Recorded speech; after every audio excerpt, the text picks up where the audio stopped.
colors were raised high into the sky under the gaze of the president of Faso. It was on the occasion of the traditional ceremony of raising the national colors, the first of the year, 2026, which served as a platform for the president of Faso, head of state, to draw a satisfactory assessment of the year 2025.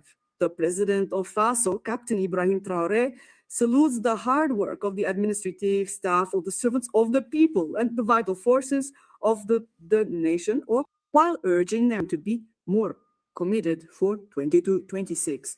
We invite you to listen to the message of the president of Faso delivered this morning at the traditional raising of the colors. Let's follow. Comrade, good morning. I hope everyone woke up very well this morning.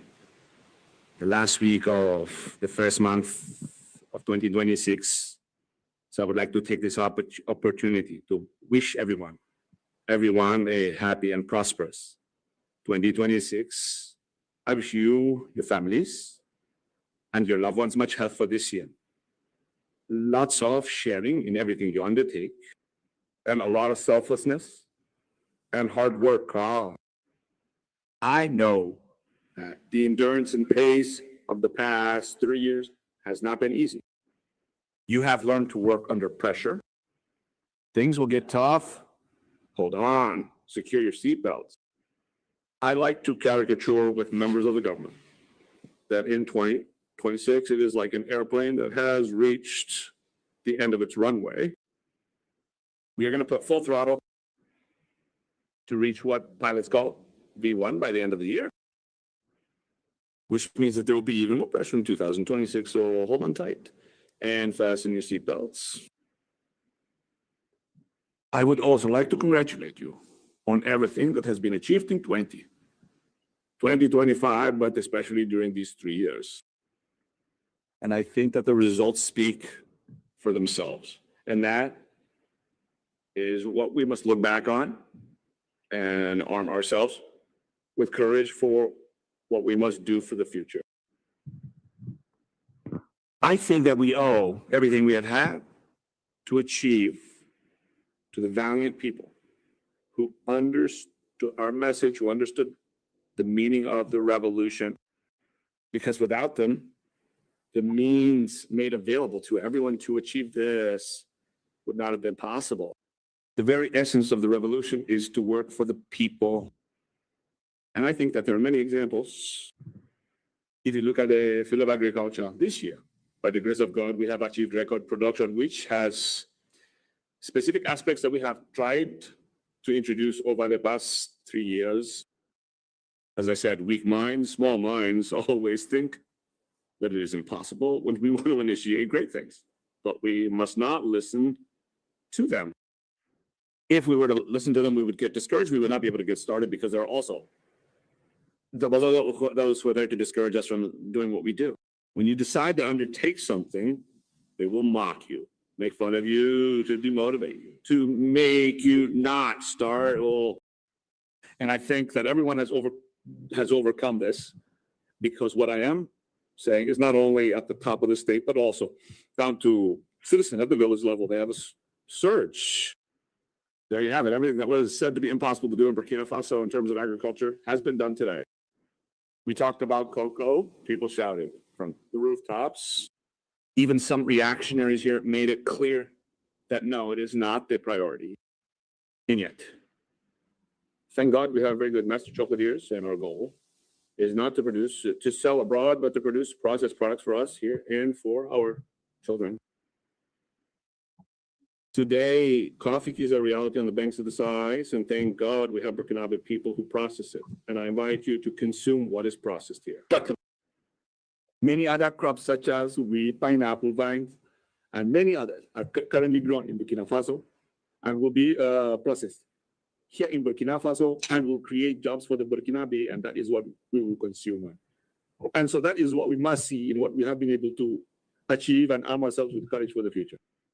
Many other projects have been successful. When we take the field of education, many amphitheaters have been built.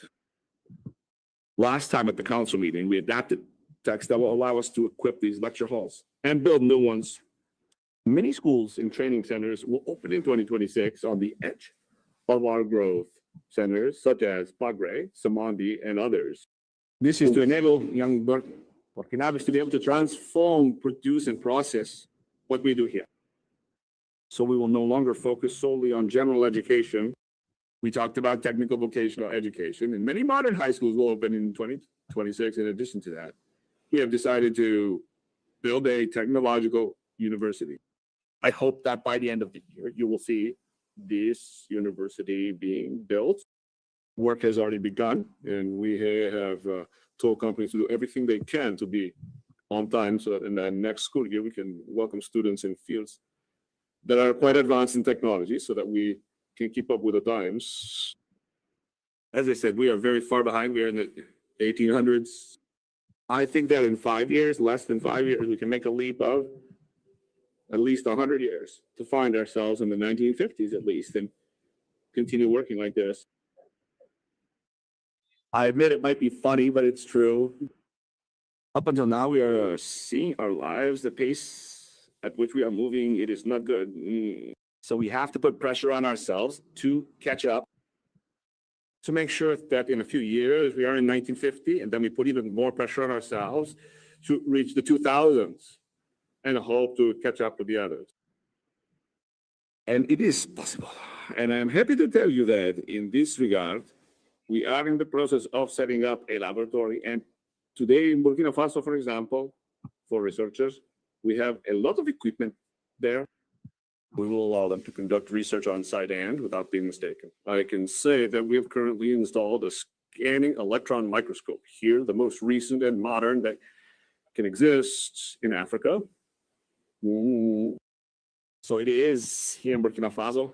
It is functional, and researchers will start to do everything they need to do here instead of going abroad to do it again. And this will encourage other people to research and discover. This means that there are many areas that we have not forgotten, including health, everything we are doing, including community health centers that are being built and that will be equipped. This is also part of the package. So the measures taken during the last council. So all this is to your credit. It is to the credit of the entire administration.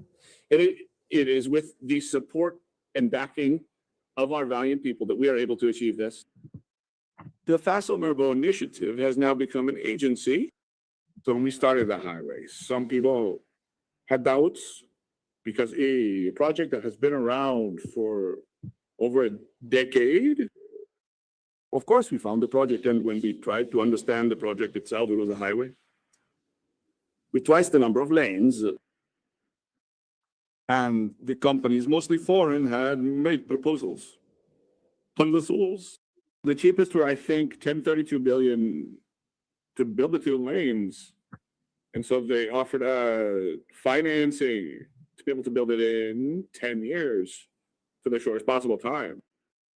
We have to be aware that we are condemning generations who have not even been born yet to 50 or 60-year loans to build a highway with twice the number of lanes that will soon be outdated.